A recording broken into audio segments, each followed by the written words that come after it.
Entonces, recordemos la cita, el Salmo 69, todo el Salmo 69 va del 1 al 36, ¿cierto?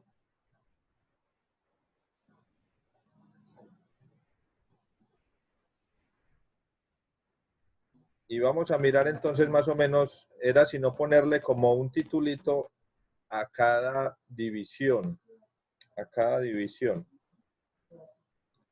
Entonces la primera división nos dice que es como un grito de auxilio o una petición de auxilio, ¿cierto? Ahí lo vemos. Después vemos el reconocimiento de su realidad, ¿cierto? Luego vienen unas disciplinas espirituales. Les voy a decir de qué versículo a qué versículo cada una. La primera edición es del 1 al 4, ¿correcto? Del 1 al 4. Que ahí serían el grito de auxilio. Del 5 al 8 es el reconocimiento, ¿cierto? De su necedad, de la realidad que él está viviendo. Él reconoce que no es un santo. Después vemos otra edición del 9 al 12, que está hablando de unas disciplinas espirituales que él hace. Del versículo 13, esa podemos extenderla hasta el 18.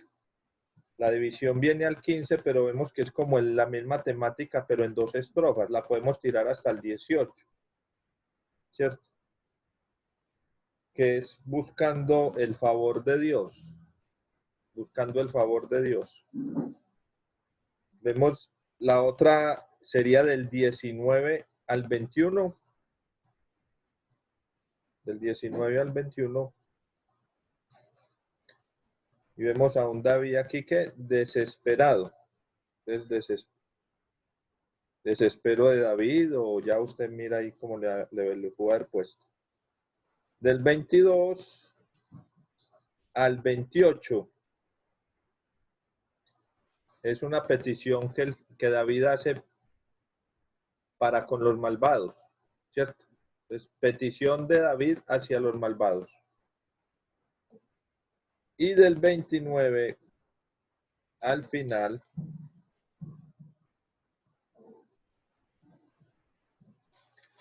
tenemos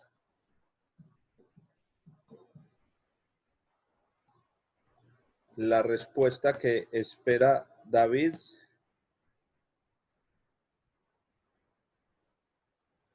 en el momento de su angustia, ¿cierto?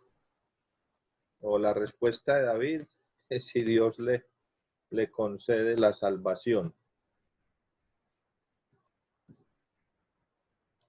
Vamos a repasar entonces. De la siguiente manera lo podemos repasar. Entonces, al leer todo el Salmo, estamos entendiendo que David está en una situación difícil, ¿cierto? Una situación de peligro de muerte. O sea, el asunto está complicado. Es un asunto de que me voy a morir, ¿cierto? Me van a matar. Entonces, él hace esta oración, este poema, expresándole a Dios lo que está sintiendo. Entonces ahí es donde se vuelve interesante la forma en cómo él quiere expresar esa oración. Entonces lo primero que hace es que está pidiéndole auxilio al Señor, ¿cierto? Reconoce que él no es un santo, reconoce que va a ser, si Dios lo salva es por su misericordia y no por los méritos que tiene. Él reconoce, ¿cierto? que él también es un necio. Nos lo está diciendo ahí. En esa oración le está diciendo al Señor que él sigue siendo un hijo fiel, que ora, que ayuna. ¿Se acuerdan? Después hace esa petición buscando el favor de Dios. Después de buscar el favor de Dios, le expresa lo que hay en su corazón, cómo se siente su corazón, su desespero, ¿cierto? Su desespero, su angustia.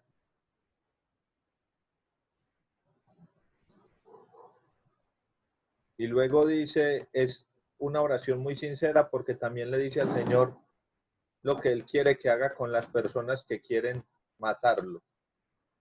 Expresa en su corazón lo que hay ahí y dice, yo quiero que los acabes. Y después entonces vemos lo que Él va a hacer si Dios contesta esa oración. El resumen aquí pareciera ser más complicado, pero a la verdad es más fácil, ¿cierto? Pareciera ser más difícil, pero en realidad es más fácil. Porque, ¿cómo podemos resumirlo? Simplemente, después de leer todo esto, ¿qué podemos decir? Es un salmo, el Salmo de David, ¿cierto? Que se encuentra al borde de la muerte. Su oración es sincera, habla y se expresa a Dios con honestidad, expresa todos sus sentimientos a Dios, clamando por su protección o su ayuda, ¿cierto? Eso es lo que está haciendo ahí. Entonces es un momento difícil para él, pero lo bonito del Salmo es que abre su corazón al Señor y expresa todo lo que hay ahí adentro. Aunque él sabe que el Señor conoce su corazón, pero sabe que Dios quiere escucharlo de las mismas voz de David, qué es lo que hay en su corazón, ¿cierto? Y entonces ahí es donde aparecen esas perlas hermosas de lo que David está diciendo, correcto. Y yo creo que ahí ustedes rayaron en sus Biblias esas cositas importantes. Yo les voy a compartir las que yo tengo y ustedes ahorita comparten las que ustedes subrayaron. ¿Listo? Por ejemplo, el Salmo 69, el versículo 6. No dejes que los que confían en ti sean avergonzados por mi culpa.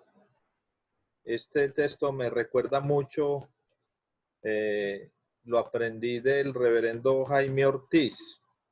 Una vez en un devocional nos compartió nomás ese versiculito y me impresionó mucho la forma en que lo compartió y ahorita al leer el texto me acordé de él. Y es la preocupación de David, ¿cierto? De que los otros no vayan a pecar por mi culpa, ¿cierto? No dejes que los que confían en ti sean avergonzados por mi culpa. Mire qué oración esa tan bonita. Señor, que mis pecados, mis errores, lo que yo haga, la forma en que yo actúe, piense, no vaya a confundir a los que me rodean, ¿cierto? Que ellos no vayan a ser avergonzados por culpa mía. Yo creo que todos nosotros tenemos familia, tenemos un grado de autoridad, tenemos a Cristo a quien debemos mostrar y dar testimonio a los demás. Entonces, cuando yo peco, estoy haciendo quedar mal al Señor Y mire que por nuestros errores otros pueden llegar a perder la fe. Imagínense ustedes un papá desesperado, un papá negando a Dios, un papá en una situación de estas, de confusión como las que se encuentra David, hubiera perdido la fe y hubiera renegado de Dios. ¿Qué hubieran pensado aquellos que apenas están empezando a creer y que su fe a veces se afirma es en lo que ven en los papás o en su hermano, en su familiar, y la persona que ellos están depositando la confianza porque creen en Dios, lo ven con una fe desbaratada? Entonces lo que David está diciendo, Señor, ayúdame que por mi situación otros no vayan a ser avergonzados. O sea, si yo soy culpable de algo, si yo he pecado, Señor, ojalá nadie se diera cuenta y castígame y haz lo que sea, pero que por mis errores otros no sean culpables, ¿cierto? Ese me llamó mucho la atención.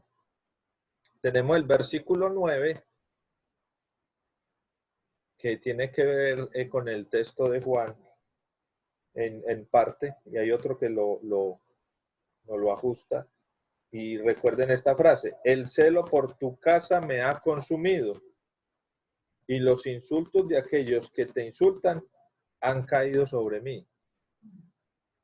Entonces, algunos teólogos dicen que el Señor sacó esta palabra de aquí, o que los discípulos recuerden que ellos, cuando el Señor hace esto, ellos dicen, ah, como dice la profecía, el celo de tu casa me consume. Aquí David es una oración que ya ha sido expresada por otras personas. Lo que está haciendo David es diciendo, me quieren asesinar, me quieren matar, ¿cierto? Estoy en una situación difícil. Señor, pero tú me conoces, que el celo por tu casa me consume. O sea, yo busco la santidad, yo busco la oración, yo te busco, Señor. Está haciendo esta oración ¿para qué? Para que el Señor atienda a su petición. Y mire qué bonita esa oración que tal vez nosotros no la usamos mucho. El celo por tu casa me ha consumido. Ellos tenían ese templo físico que es muy diferente a los de nosotros hoy. En el Antiguo Testamento, el templo era el lugar donde estaba la presencia de Dios, ¿cierto? Era el símbolo de la presencia de Dios. Cuando ellos querían hablar con Dios, debían ir al templo, mandar al sacerdote. Ustedes saben, el sacerdote entraba, iba, escuchaba a Dios y luego hablaba al pueblo. Dios no le hablaba a los profetas cuando había templo fuera del templo. Los sacrificios se llevaban al templo. Así que el templo tenía una función especial de revelar la presencia de Dios y su santidad, y por eso el que traspasara la cortina quedaba muerto y el que tocara el arca quedaba muerto. Era lugar sagrado. Entonces, cuando el salmista expresa, el celo por tu casa me ha consumido, lo que está expresando es, yo anhelo estar allá y me preocupo por vivir en santidad para poder ir a tu casa a adorarte como es. Tengo celo por ese lugar, pero ese celo de ese lugar es cuando la presencia de la persona está en ese lugar, ¿cierto? Para poder entender, el celo de tu casa me consume. Como nosotros en nuestros hogares hacemos respetar nuestra casa, ¿cierto? No vamos a permitir fornicación, no vamos a permitir parrandas, no vamos a permitir que hayan desórdenes en nuestros hogares, porque el celo por nuestros hogares nos consume, ¿cierto? Es muy triste cuando uno ve en el barrio esto que la misma mamá es la que vende el vicio, ¿cierto? Que la misma mamá, conocí un caso de la mamá prostituía a sus hijas y entonces alquilaba las habitaciones de su propio hogar para esa maldad. Qué tristeza. A ella el celo de su casa no la consumía en nada, ¿cierto? El salmista entonces aquí está diciendo ese celo que tiene por el Señor, por el templo, en el Antiguo Testamento. El templo de nosotros hoy es diferente, que mañana lo vamos a compartir en el remate. El versículo 29 para mí es un resumen. Está como entre la mitad de todo, ¿cierto? No, ya finalizando. Miren lo que dice el 29. Estoy afligido y adolorido. Rescátame, oh Dios, con tu poder salvador. Está como, él está hablando y después dice, Señor, pero es que usted sabe cómo me encuentro, por favor, rescátame con tu poder salvador, ¿cierto? Entonces él arranca su oración, expresa esto, pide ayuda, se confiesa, dice que ama a Dios y después vuelve, pero Señor, necesito que me rescates. Y este versículo nos está mostrando la humanidad de David, nos está mostrando cómo orar. Este salmo nos enseña a orar, porque a veces los cristianos, sus consejos, en vez de hacernos bien, nos hacen mal. Deje de llorar por eso. No se preocupe, la sangre de Cristo nos cubre. No se angustie. Y entonces cuando uno lee este salmo, entonces usted qué le aconsejaría a David? No se preocupe. No, vemos su humanidad y no es malo expresarlo al Señor. Señor, me siento así. Estoy preocupado, estoy llorando. Esta situación me tiene estresado. Esto que está pasando, yo no sé qué hacer. Expresar lo que hay en el corazón. David lo hace muy bien, con respeto. En ningún momento está maldiciendo a Dios. Está expresando lo que hay en su corazón y entendiendo que Dios lo puede ayudar. No está haciendo una oración profética de protección y está confesando y declarando que Dios ya tiene el control. No, ahí está diciendo, Señor, si usted no me ayuda, poseo problemas. Él no está diciendo, y declaro protección y que nada me va a pasar. Recuerden que la palabra declarar en la Biblia es bien complicadita. Yo le recomiendo no usarla mejor, no usarla, porque es que el único que puede declarar es el Señor. En la única parte que yo he escuchado la parte de declararlo en un contexto correcto es en una de las canciones que sacó Danilo Montero. Y lo que dice es, decláralo, que Jesús es el Señor. Declárelo, eso sí, declárelo, que Jesús es el Señor. Amén. Pero yo declaro que el coronavirus no me va a tocar. Ay, Señor bendito, ¿cierto? Yo declaro que este año me voy a ir a pasear. Yo declaro que esa enfermedad no me va a tocar. Me declaro sano en el nombre del Señor. Esas cosas no se dicen. No es bíblico, no es bíblico, ¿cierto? Lo que sí es bíblico es expresar lo que hay en el corazón. Señor, me siento así y sé que usted me puede ayudar. El problema con declararlo es que ya le estoy diciendo a Dios cómo tiene que actuar. Y eso lo confunden los que hacen estas oraciones, que eso es fe. No, eso no es fe. Yo no puedo decirle a Dios qué tiene que hacer y cuándo lo tiene que hacer. Eso es sobrepasarme sobre la autoridad, ¿cierto? Lo que el salmista está diciendo es simplemente me siento así, ¿cierto? Estoy afligido, estoy adolorido. Por favor, Señor, rescátame porque tú lo puedes hacer. Amén. Y el versículo 30 entonces nos dice, y alabaré, ¿cierto? El nombre de Dios con cánticos y lo honraré con acciones de gracias. Ese tiene que ver con el celo de tu casa me consume. Este salmo ahí es donde se conecta con Juan. La forma correcta de hacer los sacrificios. alabaré tu nombre con cánticos y lo honraré con acciones de gracias. Y después está diciendo cómo no es que se debe hacer. Pues el Señor esto le agradará más que sacrificio de ganado o que presentar un toro con cuernos y pezuñas. Entonces, recuerden los sacrificios que se llevan al templo. Él no está diciendo, no lo hagan. Está diciendo, al Señor le gusta más la alabanza del Hijo que le honra, que le da gracias, que llevar estos sacrificios al templo. Ahí entonces es donde conecta con lo que pasa en Juan, porque recuerden que se había perdido la correcta intención de cómo llevar los sacrificios al templo. Llevarlos con acción de gracias, no hacer sacrificios por cumplir, para que me vean, por tradición, no. Dice con acción de gracias, con un corazón lleno de gratitud. Y en el versículo 2 da la clave. Los humildes verán a su Dios en acción y se pondrán contentos. Los humildes.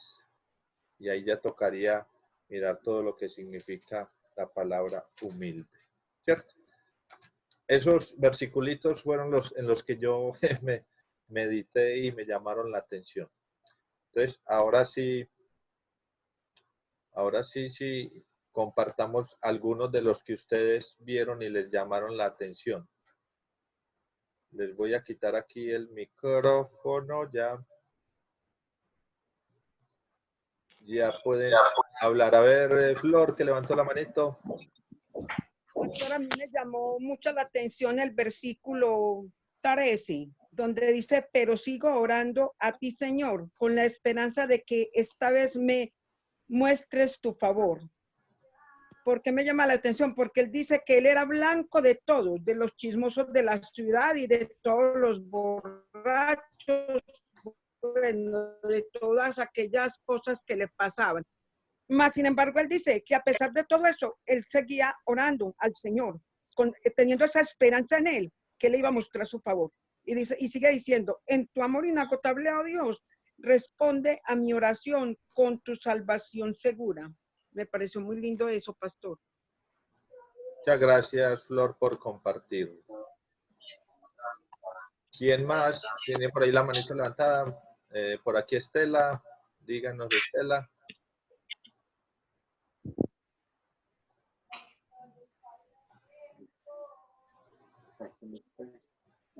Quítele el micrófono, Estelita. Hágale, Estela, pero quítele el micrófono. Quítele el mute al micrófono para poderla escuchar.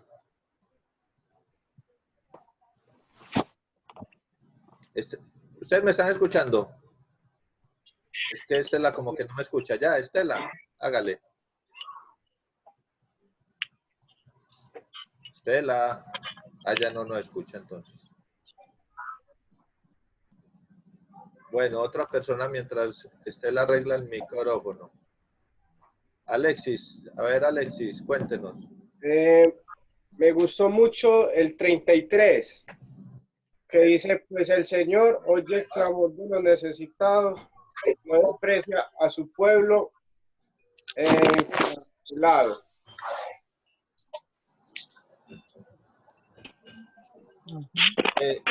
Sí, muy bueno ese versículo. Vean, les acabo de explicar. Dice, el Señor oye el clamor de los necesitados, no desprecia a su pueblo encarcelado, ¿cierto? Y sí, para entender este versículo tenemos que mirar los versículos del 9 al 12, sobre todo el 9, 10 y 11. El celo por tu casa me ha consumido, cuando lloro y ayuno se burlan de mí, cuando me he visto de tela áspera en señal de dolor se ríen de mí, ¿cierto? Está hablando del necesitado, pero un necesitado que honra a Dios, un necesitado que busca a Dios, ¿cierto? Entonces, para yo poder hacer una oración de estas, y tener la valentía de decirle a Dios, ayúdame, es porque estoy haciendo las cosas bien, ¿cierto? Les pongo un ejemplo. Una persona que deja a su esposa y se va a vivir con otra, no puede estarle diciendo a Dios que bendiga su hogar cuando acaba de destruir uno. ¿Sí me entiende? Para él decir, Señor, bendice esta relación, bendice esto, es porque estoy en santidad, es una relación santa. A no ser de que ya se haya divorciado con mutuo acuerdo, ¿cierto? Mutuo acuerdo, no porque él la embarró y se fue en pecado y se casó y se fue a vivir con la moza, todo eso no. Yo no estoy en contra del divorcio, pero no hacen las cosas bien y después quieren ir a pedir la bendición de Dios, no cuadra. O como la bendición que va y pide el sicario. Señor, bendíceme para que me vaya bien, no me vayan a matar, porque voy a ir a matar a otro. Pues eso no cuadra. La oración del necesitado cobra vida cuando en mi necesidad y en mi situación estoy viviendo en santidad. El celo por tu casa me consume. Señor, oro, dice, ayuno, hago esto y los demás se burlan de mí. Estoy necesitado de ti. Dios va a escuchar. Dios no abandona al necesitado, pero entendiéndose el necesitado que tiene temor de Dios, ¿cierto? Que tiene temor de Dios. Amén. A ver, Chila. El versículo 30, pues todo el salmo es muy llamativo, pero el 30 donde dice entonces alabaré el nombre de Dios con cánticos y lo honraré, solo hasta esa parte. Pensaba como muchas veces cuando estamos en situaciones, hacemos promesas al Señor, pidiéndole que nos rescate de alguna situación que estamos viviendo. Y le prometemos que en nuestra vida la vamos a ofrecer a Él. Pero cuando ya viene la situación muy suave, nos olvidamos de la promesa que habíamos hecho al Señor. Es correcto. Entonces lo alabamos, pero mientras estamos en el problema, y después cuando el Señor nos soluciona el chicharrón, nos volvemos a acordar de Él, ¿cierto? Entonces, adorarlo en todo tiempo. Y obviamente más cuando estamos en la angustia. Es más, hay que buscarlos, es verdad. Pero también después de que, y David sí nos da un ejemplo de esto. David alaba al Señor en medio de la angustia y cuando está también en las buenas, antes lo alaba más que cuando está en la angustia. Pone a todo el mundo a cantar. Eso nos enseña mucho David. A ver, ¿quién más por aquí? Estela ya, ¿qué se hizo Estela?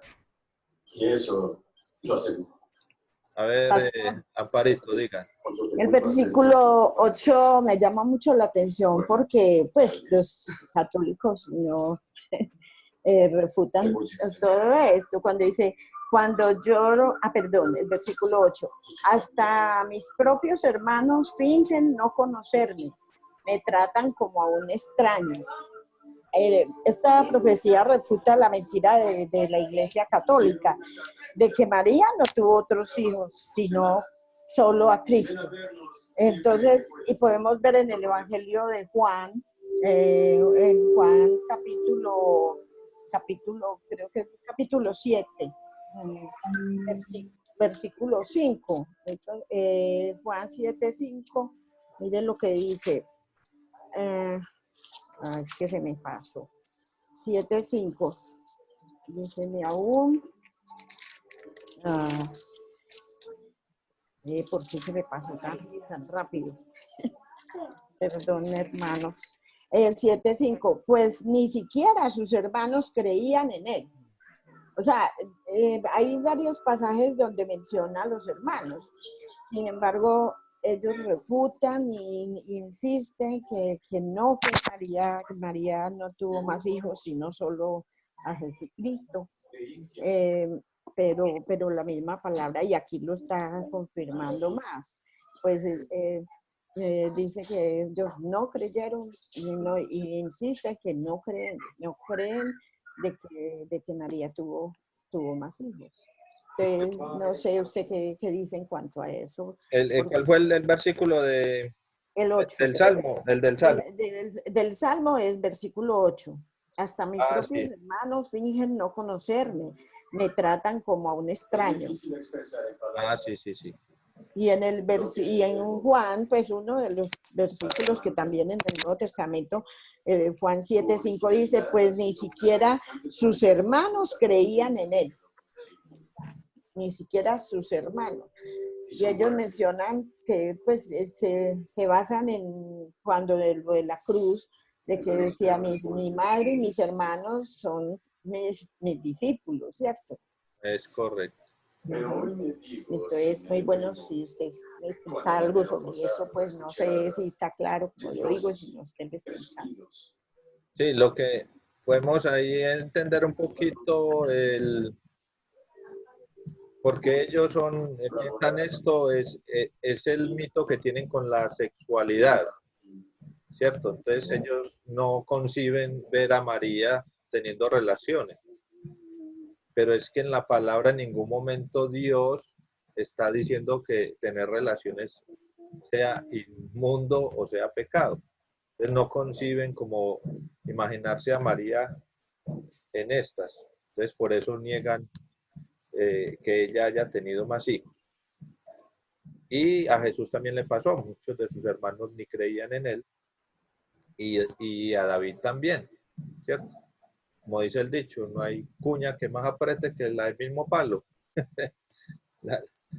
la familia y todo eso, por lo que nos conoce en nuestra niñez y en toda la vida. Bueno, a ver, Estela, ¿ya le funciona el micrófono? Sí, pastor, listo. ¿Sí me escuchan? Sí, hágale. Bueno, a mí lo que me llamó mucho la atención fue con lo del versículo 3, sobre esa insistencia de David en la oración hacia Dios, pues el no darse por vencido y no importa pues lo mal que estaba pasando en esos momentos, la insistencia de su oración y el estar confiado de que el Señor le iba a escuchar y a responder. El versículo 3. En 1976 fue encontrado un cuaderno perdido que contenía innovadoras fórmulas de cultivo. ¿Sí me escuchó? Sí. A ver, vuelve ahí y repítanos. Pues es con respecto a la insistencia de David, el no darse por vencido con la oración. A pesar de que le estaba pasando en esas situaciones tan malas, él persistía en orarle al Señor, porque mire que él dice que estaba su garganta estaba seca, sus ojos estaban hinchados de llorar. O sea que él no se daba por vencido con la oración. Él persistía en esa oración, no importando lo mal que estaba pasando en esos momentos. Está muy buena así esa observación.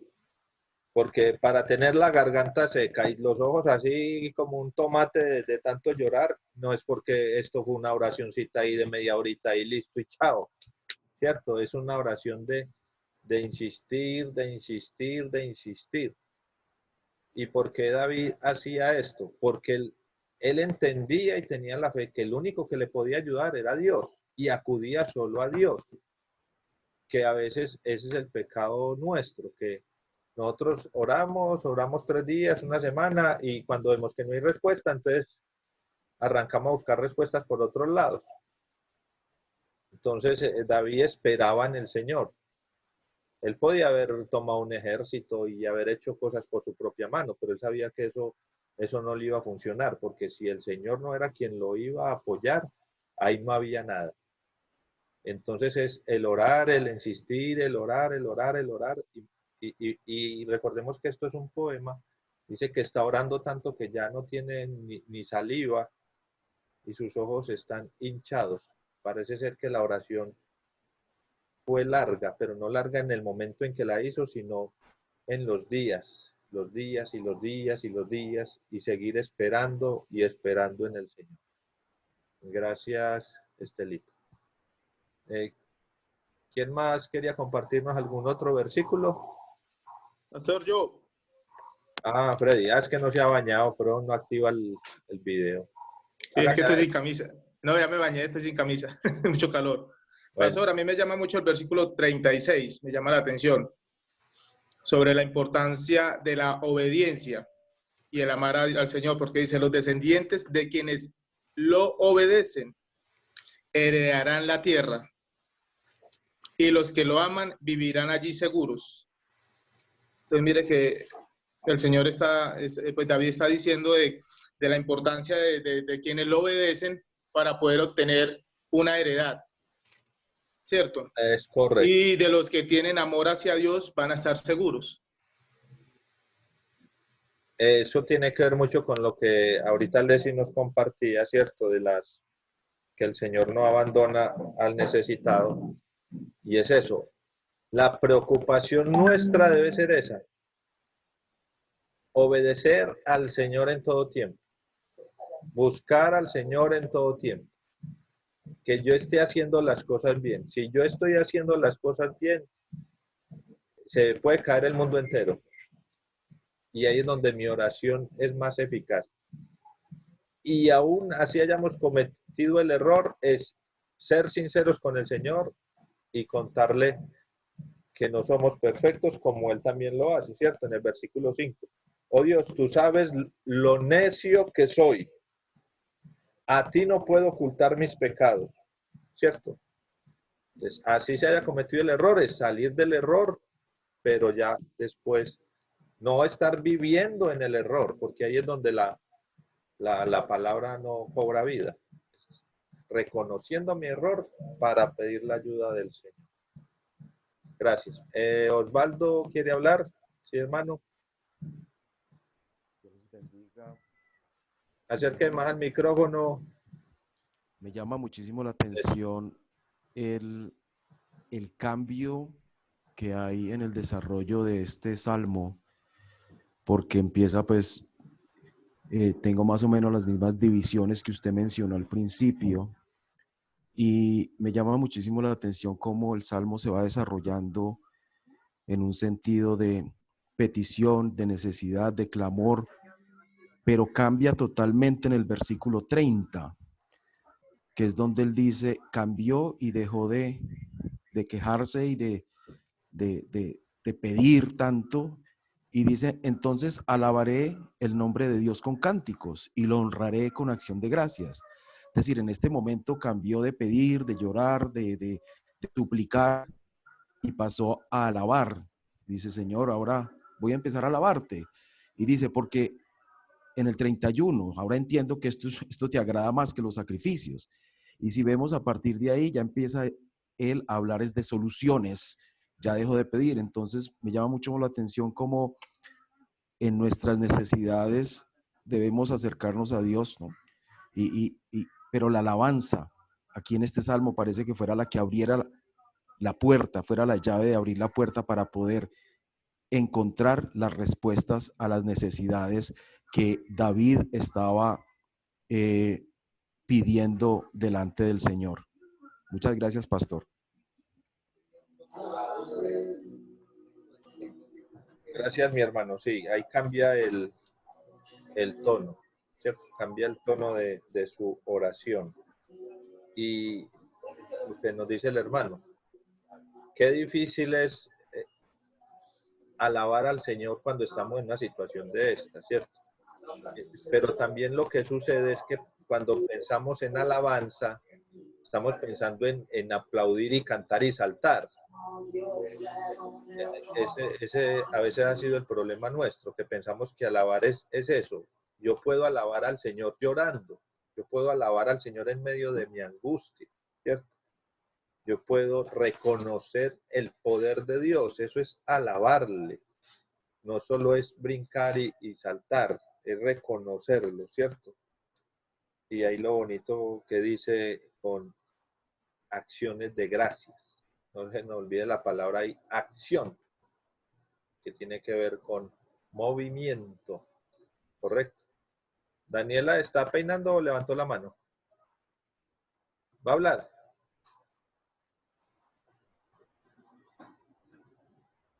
A mí me gustó el Salmo 29, el versículo.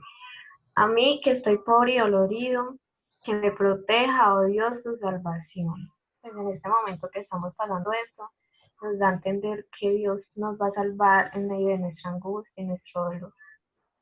Amén. Gracias, Dani. La esperanza siempre va a estar en el Señor, ¿cierto? Su salvación.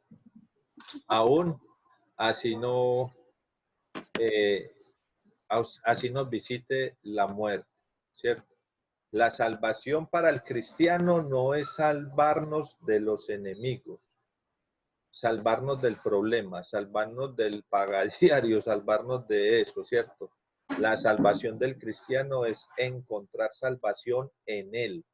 O sea, que el mundo entero se nos caiga encima, no hay problema, pero que la mano del Señor no esté en contra de nosotros. Esa es la salvación, ¿cierto? Aunque esté adolorido, aunque esté afligido, Señor, en el momento, claro, yo no quiero vivir esto, pero como lo dijo el Señor, ¿cierto? En la cruz. Señor, ayúdame, ¿cierto? Pasa de mí esta copa. Ayúdame, Señor, pero que se haga tu voluntad.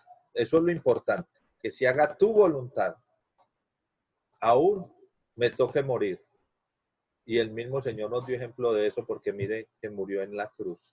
Que tu salvación me acompañe siempre. Si puedes salvarme en este momento de angustia, bien, pero que tenga tu salvación.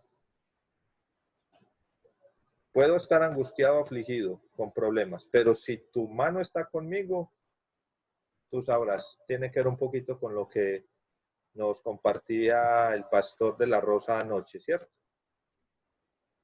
Él las sufrió, las vivió el Señor Jesús, pero si tú estás conmigo, eso es lo que importa, Señor. Amén.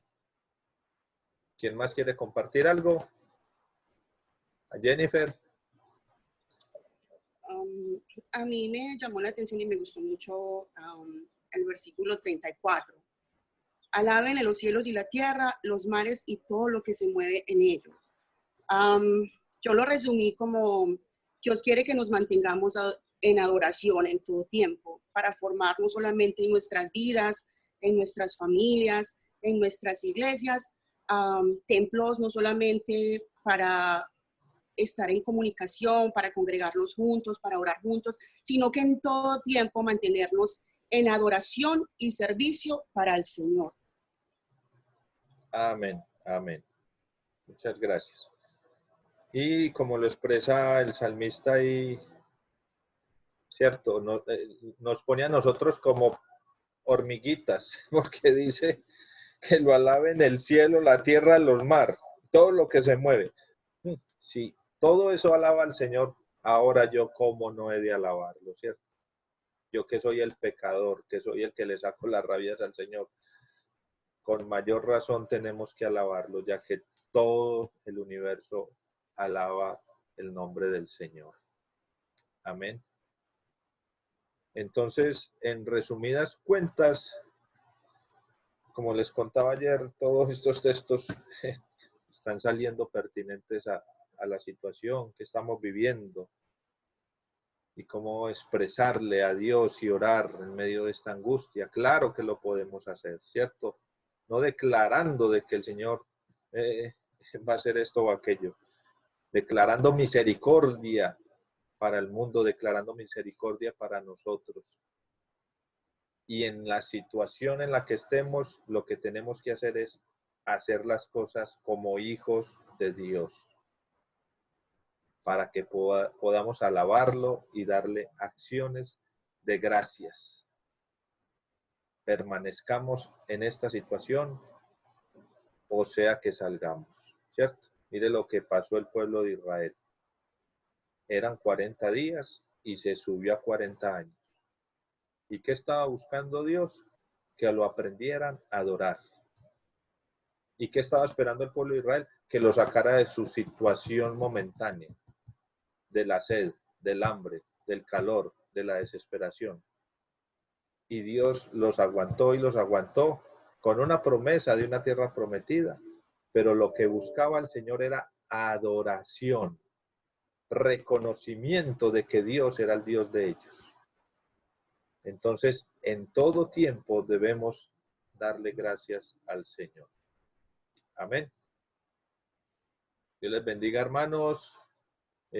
Ahora voy a ponerles un anuncio ahí en el WhatsApp de la iglesia para que mañana compartamos la Santa Cena en nuestros hogares.